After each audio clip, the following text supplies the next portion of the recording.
My girlfriend lied about debt and used my credit to fund her lifestyle. So I exposed everything, destroyed her image, and walked away without regret. I'm a 30-year-old guy, and I thought I'd finally found someone who made love feel safe again. After a breakup that nearly broke me 2 years ago, I'd convinced myself I wasn't built for relationships. Every time I tried opening up, it felt like people just wanted something from me. Attention, money, validation, but never me. Then Ava came along. I met her at a friend's small get-together. She wasn't loud or attention-seeking, just radiant. The kind of woman who didn't have to compete for the room. The room naturally moved around her. When she laughed, it was warm, not performative. She told me she ran a small business selling handmade skincare, and that she was financially independent. I remember that line clearly because it struck me, confidence wrapped in humility. Our first date wasn't fancy, just coffee in a quiet place downtown. But she listened like she actually cared. Not the polite, half-glancing kind of listening, but the I want to know your story kind. When I told her about my ex, the betrayal, and how I'd been scared to love again, she reached across the table and said softly, "You don't have to rush love. Real things don't demand proof. They just stay." I swear, that line got stuck in my head for days. The next few months were everything I thought relationships were supposed to be. Spontaneous road trips, late-night cooking disasters, quiet mornings with her head on my chest. She'd bring me lunch at work, send me encouraging texts before big meetings, and talk about her business dreams like we were building something together. I didn't see the small cracks forming beneath all that affection. I didn't see how charm can be its own kind of disguise. All I knew was, for the first time in years, I felt safe. And maybe that's why I didn't notice how quickly she started rewriting what ours really meant. It started small, the kind of things you brush off because they don't sound like lies. One night, we were watching a movie and her phone lit up with a bank alert. She quickly flipped it over and laughed, saying, "Ugh, another subscription charge I forgot to cancel." I didn't think much of it. Everyone forgets sometimes. Then came the first harmless story. She said her supplier accidentally double-charged her for raw ingredients. "It's okay," she smiled. "I'll sort it out tomorrow." But a few days later, I noticed she was tense. When I asked if everything was okay, she shrugged it off. "Just business stress, babe. Clients are late with payments. It's fine." I wanted to believe her. She had this way of making me feel guilty for worrying, like my concern was doubt. And after all, she always looked put together. Fresh nails, new outfits, a calm smile. She even brought me a new watch for my birthday, wrapped neatly with a handwritten note that said, "To the man who makes me feel stable." But then there were inconsistencies. She'd mentioned needing to pay rent on her studio, but the address she once accidentally shared was a P.O. box. Her business partner was never available for a quick call. And once, when I walked her to what she said was her office building, she suddenly remembered she'd left something at home and insisted we turn around. Still, I pushed the thoughts aside. Love does that. It makes you want to trust more than you question. She'd curl up next to me at night, tracing lazy circles on my chest, whispering how proud she was of us. Of me. I should have felt comforted. Instead, something deep in my gut twisted. Quiet, but sharp. I didn't know it yet, but those small lies weren't harmless. They were the cracks before the collapse. The shift was so subtle I almost missed it. It started with a night when Ava called me, her voice trembling. "Babe, I need a huge favor. My mom's been rushed to the hospital. I don't have enough in my account right now. Could you book my flight? I'll pay you back next week." Without hesitation, I did. Love makes you act fast. No questions, just care. I sent her my credit card details and even told her not to worry about it. She thanked me endlessly, voice cracking with gratitude. I went to sleep that night feeling like I'd done the right thing. A week passed. Then 2. No mention of repayment. When I gently brought it up, she smiled and said, "Oh, babe, I transferred it last night. You didn't get the alert? Must be a bank delay." I nodded, pretending that made sense. But something about her tone, too smooth, too rehearsed, stayed with me. Soon, it became a pattern. "Can I use your card for groceries?" My supplier's payment bounced again. "It's temporary. I promise." She said those words a lot. "It's temporary." And when I hesitated, she'd tilt her head, look at me like I'd just broken her heart, and whisper, "I thought we were a team. I'd do the same for you." That sentence was her magic spell, the one that erased my doubts. Before I realized it, her name was on my Uber receipts, food deliveries, online orders, all under my card. I told myself love meant sharing. She told me she'd pay me back once her client checks cleared. But one night, while checking my account, I noticed something strange. A charge for $200 at a luxury boutique I'd never been to. When I asked her, she laughed. "Oh, that was just a deposit for a client event. Don't worry, it's business." I wanted to believe her. I really did. But that was the first night I couldn't sleep. Beside her, without feeling. Uneasy, like I'd opened a door I couldn't close. It was around our 6-month mark when I realized Ava's business had somehow turned into a full-blown luxury lifestyle. Every weekend, she wanted to dine at upscale restaurants. Not the cozy, hole-in-the-wall places we used to love, but the kind where the lighting was dim and the menu didn't have prices. When I'd hesitate, she'd lean across the table, her perfume clouding my doubts, and whisper, "You work so hard, babe. You deserve this. We deserve this." At first, I agreed. She'd earned nice things too, right? But the little voice in my head kept whispering louder each time my credit bill arrived. The numbers climbed faster than I could pay them down. $400 here, $900 there. Her client events became spa trips and networking brunches that looked suspiciously like vacations.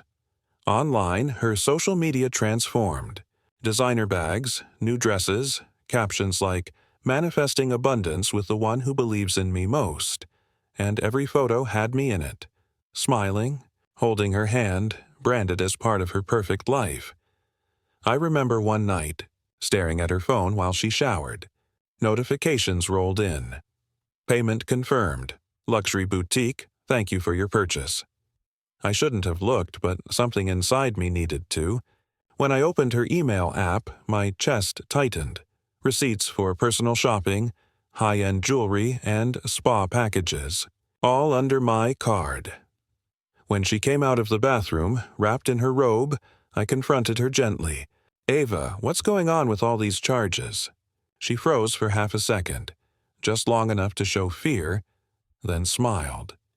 "Babe, why are you going through my stuff? You don't trust me." That question hit harder than any accusation could. Somehow, I found myself apologizing to her. For checking, for doubting, for caring too much. That night, she cuddled up beside me like nothing happened. But I couldn't stop thinking, if this was love, why did it suddenly feel like a transaction? It was a random Tuesday when everything unraveled. I'd gone to apply for a small personal loan to finally start the business I'd been planning for years. The banker smiled politely as she typed my information into the system, then paused. Her expression shifted from friendly to concerned. "Sir, I'm afraid your credit score doesn't qualify for this amount." I laughed, confused. "That can't be right. I've never missed a payment in my life." She tilted her screen slightly, showing me a list of accounts under my name. Store credit lines, retail cards, a loan for a luxury furniture set I'd never seen before. My stomach sank as I scanned the list. Each entry had my full name and address. I felt dizzy, like the air had been punched out of me. That night I went home and confronted Ava, my voice shaking. "Did you open credit in my name?" Her face went pale. Then she turned it into a performance, tears welling up, voice trembling. "I was going to tell you. I needed help getting approved. I didn't want you to think I was using you." She sank to her knees, clutching my hands, crying harder. "It was just temporary, babe. I was going to pay it all off. Please don't hate me." I remember standing there, heart pounding, mind spinning. Every logical part of me screamed to leave. But another part, the one that loved her, kept whispering, maybe she just made a mistake. I told her we'd figure it out, even as my gut screamed I was lying to myself. She hugged me so tightly that I almost forgot the reason we were standing there. Almost. That night, after she fell asleep, I sat at the kitchen table staring at the debt summaries on my phone. Tens of thousands in charges, months of lies, and my name on every one of them. Love wasn't safety anymore. It was quicksand, and I was already waist deep. The next morning, something in me shifted. I wasn't angry yet, just hollow. I told Ava I needed to clear my head and drove to a quiet cafe with my laptop. For the first time, I decided to stop believing her and start checking for myself. I dug through emails, online statements, and old messages. Every login led to another secret. She had accounts I'd never heard of. Some opened months before we even met. Credit cards maxed out, late payment notices, transactions in other cities. Then I saw it, her old email, the one she used for business. Inside were messages from a man named Ethan, dated only weeks before she met me. He was accusing her of stealing money and wrecking his credit. My hands went cold. I clicked his profile and found his social media. There were posts, long, angry rants about a woman who had used his name to build fake businesses and ghosted him when debt collectors showed up. Her name wasn't in the posts, but the descriptions matched her perfectly. Same business name, same style of branding, same city. When I got home, I kept my face neutral. She was on the couch, scrolling through her phone like nothing had happened. "Hey, babe," she said casually. "Feeling better?" "Yeah," I replied, forcing a smile. "Just needed space." That night, I watched her move through our apartment, laughing at her own reflection, humming while she made tea. Every little habit that once felt endearing now looked calculated. I realized she wasn't clumsy with money. She was strategic. Each lie, each mistake was rehearsed. And I wasn't her first mark, so I made a decision. I wouldn't confront her yet. Not until I had everything. I started quietly collecting receipts, screenshots, bank alerts, and messages. She thought she still had me wrapped around her finger. But for the first time, I was watching her through a different lens, one that saw the truth beneath every smile. For the next few weeks, I played my part perfectly. I smiled when she smiled, held her hand, cooked her dinner, even told her I loved her. But every moment felt like a rehearsal for her downfall. I was collecting proof, screenshots of bank activity, her purchases, every lie she casually dropped into conversation. It was eerie how effortlessly she played the loving girlfriend. She'd bring home small gifts, candles, shirts, even a new wallet, and say things like, "You deserve nice things, babe. You've been so patient with me." I almost laughed at the irony. I was buying the gift she gave me, but the cracks started showing. She grew defensive over her phone, taking calls in the hallway and locking her screen the second I came near. One night, while she was in the shower, a text popped up. "You promised this time it'd be different." No name, just a number. When I asked her about it later, she claimed it was a client being dramatic. Her eyes darted too quickly. Her voice was too soft. I nodded, pretending to buy it. The next morning, I told her I was thinking about talking to a lawyer for some identity theft issues. Her entire body stiffened. "A lawyer? Why? You don't think I'd ever—" She stopped mid-sentence, then tried to smile. "Babe, that's overreacting. We already handled that, remember?" But her hands were trembling. For the first time, she couldn't hold eye contact. That night, she made an elaborate dinner. Wine, candles, music, trying to reset the mood. She kissed me like she was trying to erase the suspicion from my memory. But I could feel it. Fear leaking through her charm. She knew something was shifting. And I could finally see the real Ava. Not the warm, independent woman I thought I loved, but a desperate manipulator fighting to stay in control. The day everything fell apart didn't start like a disaster. It was a Saturday morning. Sunlight through the curtains, coffee brewing, Ava humming in the kitchen. For a moment, I almost believed things were normal again. Then my phone rang. It was my bank.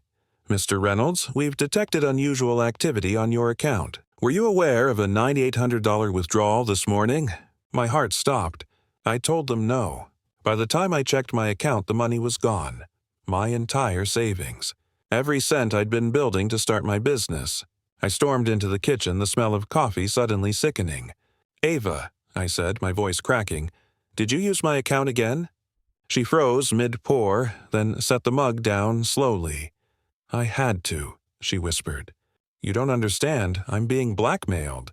I just needed to fix it before it ruined everything." "Blackmailed? By who?" I snapped. She didn't answer, just sobbed harder, clutching her face like a tragic actress mid-scene. But I wasn't watching a victim anymore. I was watching a performance. When I pressed her again, she screamed, "You're supposed to love me. Why are you attacking me?" And then she did what she always did. She left, packed a few bags, slammed the door, and vanished before I could say another word. The apartment was silent. Just me, a cooling pot of coffee, and the echo of the life she'd emptied out. I sat at the table for hours, numb, staring at the bank notifications that kept rolling in, overdraft fees, loan payment reminders, credit alerts. That night, for the first time in my life, I felt nothing but humiliation. I wasn't angry yet, just broken. She hadn't just taken my money. She'd taken the version of myself that still believed love couldn't be weaponized. And somewhere deep down, between the guilt and the grief, a colder thought began to form. If she could destroy my peace so effortlessly, maybe I could destroy her image just as completely. In the days that followed, the silence felt heavier than anger. I didn't text her, didn't chase, didn't beg, I just disappeared. She thought she'd won, that I was too heartbroken to fight back. But while she was out there curating her next perfect life, I was piecing together the truth she'd worked so hard to hide. I started by tracing every transaction. My credit report, her email backups, old text chains, everything she'd left behind in digital crumbs. What I found painted a pattern so deliberate it chilled me. Multiple men, each with similar stories. Credit cards maxed out, businesses funded, promises of repayment, then silence. Different names, same playbook. I reached out to one of them, Ethan, the man from the old emails. His reply came within minutes. "You're not the first. She did it to me too, and she will keep doing it until someone stops her." We talked for hours. He sent screenshots, statements, even a voice memo she'd once sent him, crying about needing help right before draining his account. Hearing her voice, the same one that had whispered "I love you" to me, made my skin crawl. I compiled everything into a neat digital folder, labeled, dated, undeniable. Then I went quiet again. No contact, no warnings. I watched her social media transform as if nothing had happened. Fancy dinners, inspirational quotes, boss woman posts. So I made my move. I reached out to the same brands she'd tagged, the business partners she bragged about. I sent them evidence, screenshots of fraudulent purchases and fake invoices. I didn't have to say much. The proof spoke for itself. By the time I went to bed that night, I'd done what I needed to. I didn't know exactly how or when it would all blow up, but I knew it was coming, and when it did, she'd finally learn what real exposure feels like. The explosion came faster than I expected. 2 days after sending out the evidence, Ava's pristine social world began to unravel in real time. It started with a single post from one of her so-called business partners, a vague but pointed message. Be careful who you collaborate with. Some people build empires on stolen foundations. Within hours, the comments started piling up. People asked questions. Screenshots surfaced. Then came the receipts. Literal receipts. Brands she'd tagged denied ever sponsoring her. Former clients accused her of ghosting after taking deposits. Every lie she'd layered into her glamorous life was suddenly being peeled back, thread by thread. I watched it all unfold from the quiet of my apartment. She tried to fight it at first, posting long, tearful stories about online hate and jealous exes spreading lies.